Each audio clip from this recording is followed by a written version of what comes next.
Hey guys, we're back at the Westridge Kids YouTube channel Bible Story Recap. So this is a recap video of what we did on Sunday.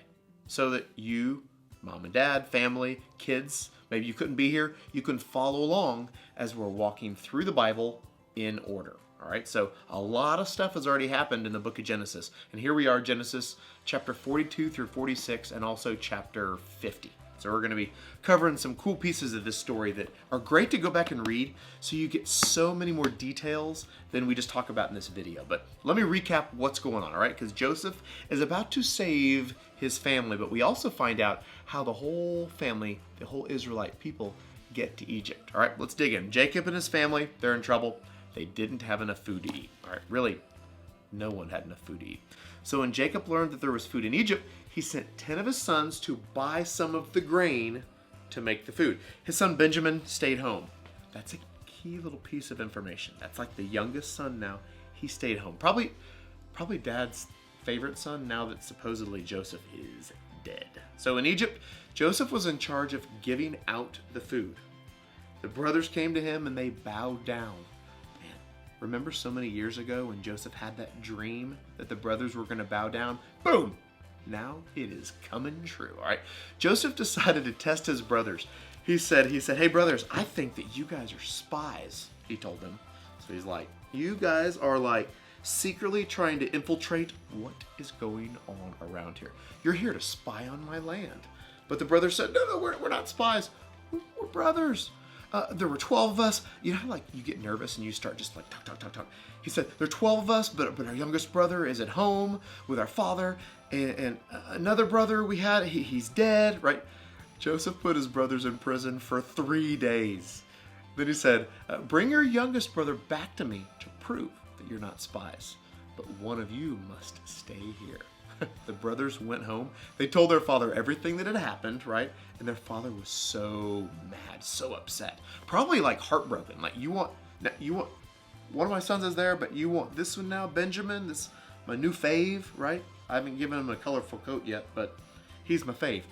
When all the food was gone, though, right, they had to eat. Jacob did ask his sons to go back to Egypt.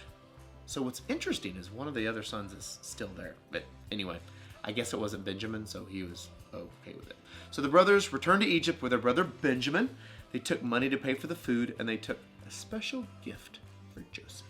So Joseph invited all the brothers to his home for a meal. After the meal, Joseph, he sent the attendants and everybody kind of out of the room. Like, if you could just get out of here right now, because I got something I need to talk to these guys about. Yeah, he started to cry. He told his brothers, I'm Joseph, your brother. You sold me into slavery, but don't be afraid. God sent me here so I could save our people, a remnant, right? I'm going to save our people from this horrible famine that's going on right now. Joseph told his brothers to go home, bring their family back to Egypt, where they would have enough food to eat and nobody would have to die. So on the way home to Egypt, God spoke to Jacob, the dad, in a vision. All right, like he's awake while this vision thing's going on. God said, do not be afraid to go to Egypt, for I will make you into a great nation there. I will go down with you to Egypt, and I will also bring you into this land. God's allowing them to leave, but he's promising them you will come back to this land, this promised land. That word's going to come up later. Jacob's family was blessed in Egypt.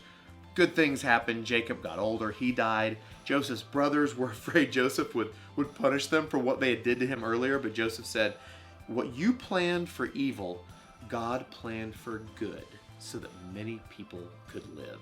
What a great outlook on life. Things happen in your life. You think they're going to be evil, they're bad, but God can use them for good. All right. Joseph then comforted his brothers and spoke kindly of them, and they lived there. And remember, throughout the years, this family where Joseph, the Israelite crew, just started getting bigger and bigger and bigger. And we're going to find out soon, hundreds of years later, that they are too big for their britches in this land of Egypt. And this new Pharaoh is in town. So before we go to that in the weeks to come, I want to bring this back to Jesus, all right? God had a plan for Joseph's life. By the way, he has a plan for your life as well, all right? He allowed Joseph to suffer but so that he could rescue a whole nation, all right? In a greater way, God planned for Jesus to suffer for so many, for the sins of the world, so that people from all nations would be saved from their sin. And what a great way that every single story in the Bible points us right back to the need for a Savior, and then boom, Jesus is that Savior. You guys are awesome. Can't wait to see you back here at Westridge Kids. Hopefully this is helpful. Review, pass it along, forward it, do what you do, and take a look at some of our other fun videos here on the Westridge Kids YouTube channel, and we will see you next week. Peace.